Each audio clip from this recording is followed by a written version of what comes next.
థియేటర్కి ఒంటరిగా వెళ్ళావా? నేను నా ఫ్రెండ్ వెళ్ళాను సార్. నీ ఫ్రెండ్ పేరేంటి? వినోద్ సార్. వాడెక్కడా? నిన్న రాత్రి జరిగిన కాల్పుల్లో నా ఫ్రెండ్ చచ్చిపోయాడు సార్.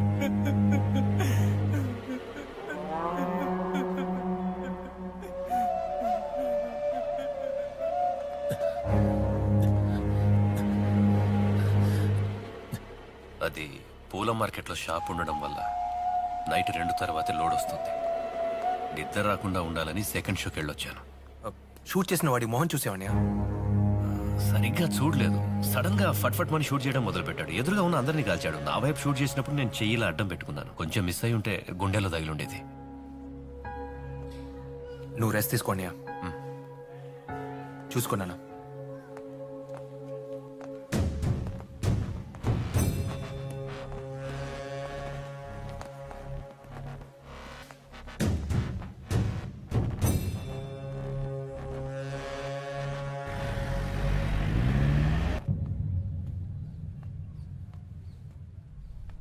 అన్నా చెప్పన్నా. ఆదిత్య డబ్బుతో వచ్చాడా? వచ్చేసాడన్నా. మన లాల్ దొరికిపోయాడురా. తెలుసన్నా. దెబ్బలకు భయపడి మన గురించి చెప్పేస్తాడు. పోలీసులు ఎంక్వైరీకి తీసుకెళ్తున్నారు. ఆ లాల్ని లేపే. ఏంటన్నా? లేపే. మన వాళ్ళని ఇన్వాల్వ్ చేయొద్దు. సరేనా.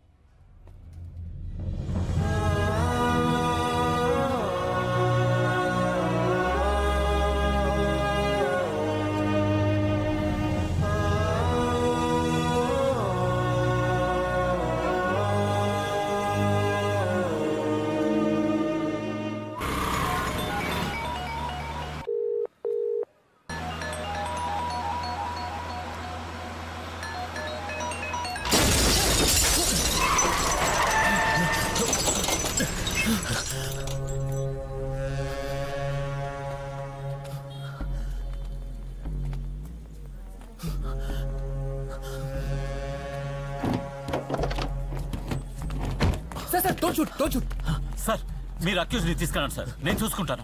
ఓకే జాగ్రత్త. కమాన్ కృష్ణ, ఒక ఆటో పిలువు. Okay sir.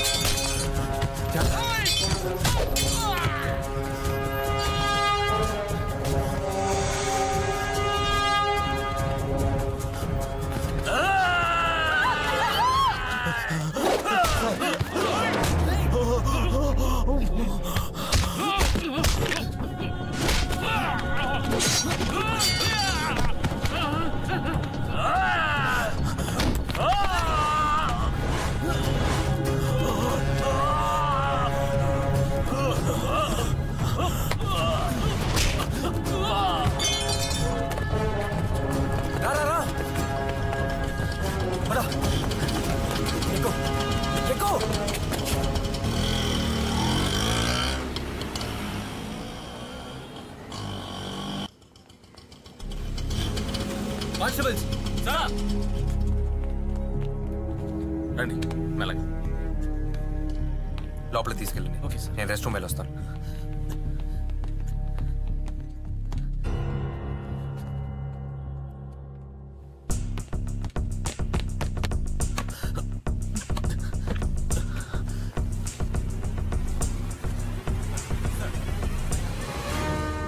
Sir At ease, boys. All okay, Das? Okay sir. Thank you, Das. It's my duty sir. Sorry Murthy, నేను... పర్వాలేదు sir. It's my duty sir. Sir ఇది నా మిస్టేక్ సార్. నేను బ్యాలెన్స్ చేసి ఉండాలి. Okay thank you boys. మళ్ళీ అవసరం అయితే నేను పిలుస్తాను. సార్. ఓకే రారా. ఎందుకురా బావ ఇలా డ్రామా ఆడావు?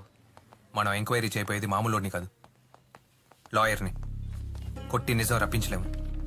వాడంతటి వాడే నోరు తెరవాలి. ఈ ప్రపంచంలోనే భరించలేనిది నమ్మక ద్రోహం. అందుకే ఇలా ప్లాన్ చేశాను. ఎందుకంటే మన వాళ్ళే మనల్ని చంపడానికి ట్రై చేస్తున్నారని ఈ పాటికి వాడు ఆలోచిస్తూ ఉంటాడు. నా అంచనా ప్రకారం వాడంతటి వాడే ఇప్పుడు నోరు విప్పి నిజం చెప్తాడు. రా.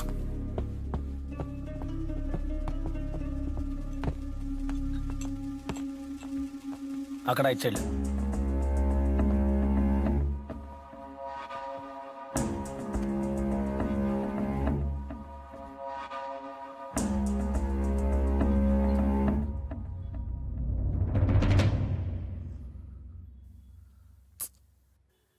మీకు ఇద్దరు పిల్లలు కదా సార్? వాడు గనక మిమ్మల్ని చంపేస్తుంటే ఈ పాటికి మీరు చచ్చి అరగంట అయి ఉండేది. I'm sorry sir. సార్ నాకు తెలుసు సార్, నేను మిమ్మల్ని ఎంత ఇన్వెస్టిగేట్ చేసినా ఎంత కొట్టినా మీరు నిజం చెప్పరని. బట్ చెప్తాను,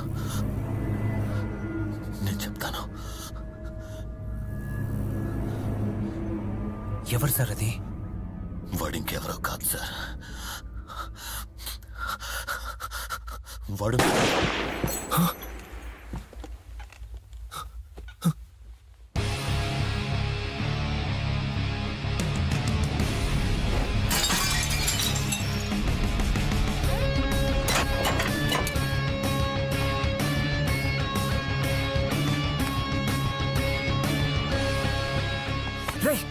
ఎవరా నువ్వు?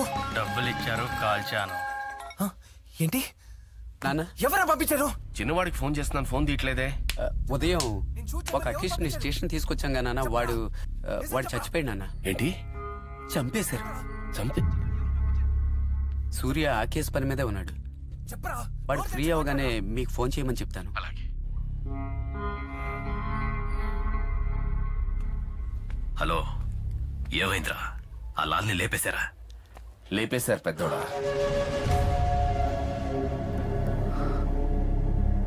మీరా? ఏమంటారు నాన్న? అర్థం కాలేదు. ఆ లాల్ని చంపేమన్నావుగా, మీ వాళ్ళు చంపేశారు. ఎంత పని చేశారు. నా కొడుకు ఒక హంతకుడు. నమ్మలేకపోతున్నారా? అసలు మనస్సాక్షి లేకుండా నువ్వు ఇలా మనస్సాక్ష్యం మట్టిగడ్డ. నాన్న, ఇంకో 2 నెలల్లో మీ పెద్ద కొడుకు పెద్ద మినిస్టర్ అవుతాడు నాన్న. ఎవరు ఊరికే సీట్ ఇవ్వలేదు. 30 కోట్లు ఇచ్చాను. ఆ చిన్రాజు మన కుటుంబం కంటే వాడి కుటుంబం గొప్ప నిరూపించుకోవడానికి ఊరికే ఉన్న నాకు రాజకీయ ఆశ రేపి ఆ వెంకటేష్ ద్వారా నమ్మక ద్రోహం చేశాడే. దాన్ని ఎలా మర్చిపోమంటావు నాన్న? నేను మతి చెడిపోయి ఇండిపెండెంట్ గా పోటీ చేసి రామస్వామి గారి మనవణ్ణి అయ్యా ఓటేయండి, అమ్మ ఓటేయండి అని కాళ్ళ వేళపడి బతిమిలాడాను. ఎవడైనా ఓటేసాడా చెప్పండి? వెయ్యలేదు నాన్న. కేవలం 500కి 1000కి ఆశపడి మళ్ళీ ఆ చిన్రాజునేగా గెలిపించారు. ఇప్పుడు లోకం పూర్తిగా మారిపోయింది నాన్న. డబ్బుంటేనే రాజకీయాలు. నాన్న, రాజకీయ నాయకులు తప్పుగా ఉంటే పర్వాలేదు నాన్న, కానీ ప్రజలు కూడా అవకాశవాదులైపోయారు. మీరా, నీకు 80,000 మంది ఓటు వేశారు. మీ తాత కోసం. వాళ్ళు అవకాశవాదులా? నాన్న, వాళ్ళందరూ మీ పెద్దబ్బాయిల అమాయకులు నాన్న. పాపం బతకడం తెలియని వాళ్ళు. కానీ నేను కళ్ళు తెరిచాను నాన్న. నేను గెలవాలనుకునేది నన్ను ఓడించిన 2 లక్షల మందిని. మీరేం వినలేదు నాన్న. అసలు మీకేం తెలియదు నాన్న. సరేనా? ఇది మన మధ్య ఉండదు. మన ఫ్యామిలీ స్టేటస్ మొత్తం మారిపోతుంది.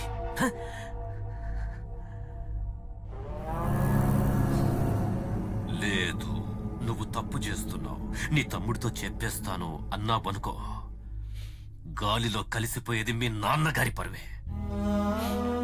నన్ను అరెస్ట్ చేస్తే ఊరంతా కాండ్రి చుమ్మేస్తుంది. తమ్ముడి జీవితం, చెల్లాయి పెళ్లి. ఆలోచించో, నిర్ణయం తీసుకో.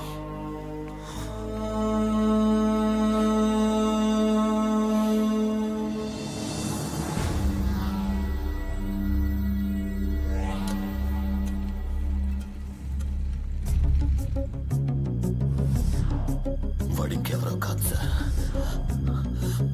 Minister, commissioner, inspector నన్మన్. వాడు మీ నమస్తే సార్. లాల్ చివరి మాటలను బట్టి ఒక లిస్టు తయారు చేశాను. ఈ లిస్టులో ఉన్న పేర్ల మీదే నాకు డౌట్గా ఉంది. ఎవరికి తెలియకుండా ఎంక్వైరీ చేయండి. Okay sir.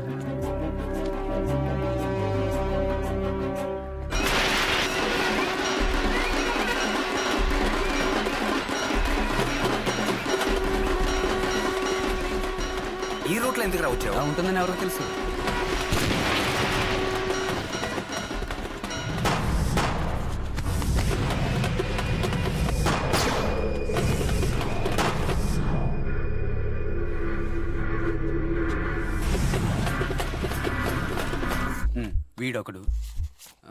వీడొకడు, వీళ్ళిద్దరిలో ఇదిగో వీడు చచ్చిపోయాడు, వీడు బతుకున్నాడు. వీడినే మనం హాస్పిటల్ అడ్మిట్ చేసాం. ఇది మన అన్నయ్య. ఇదిగో వీడొకడు, వీడు చచ్చిపోయాడు. వీడిని షూట్ చేసాక ఎస్కేప్ అయ్యాడు. ఈ ముగ్గురు తర్వాత సౌండ్ ప్రకారం ముందు 2 బుల్లెట్లు, తర్వాత 1 బుల్లెట్, అగైన్ 2 బుల్లెట్లు, మళ్ళీ 1 బుల్లెట్.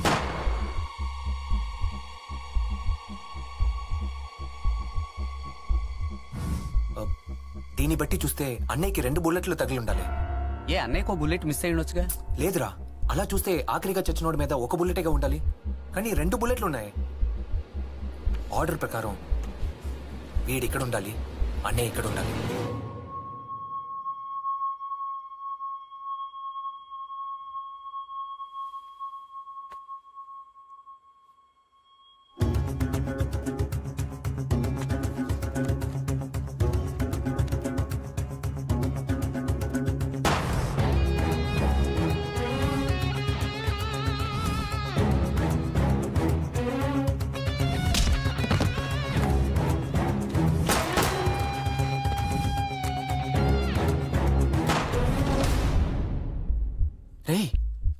అన్నయ్యనే అనుమానిస్తున్నావా?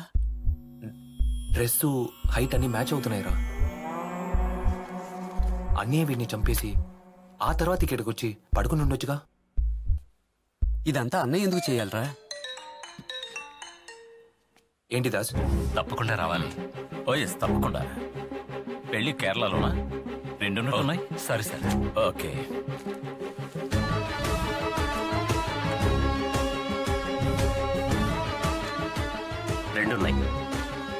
రెండున్నాయి.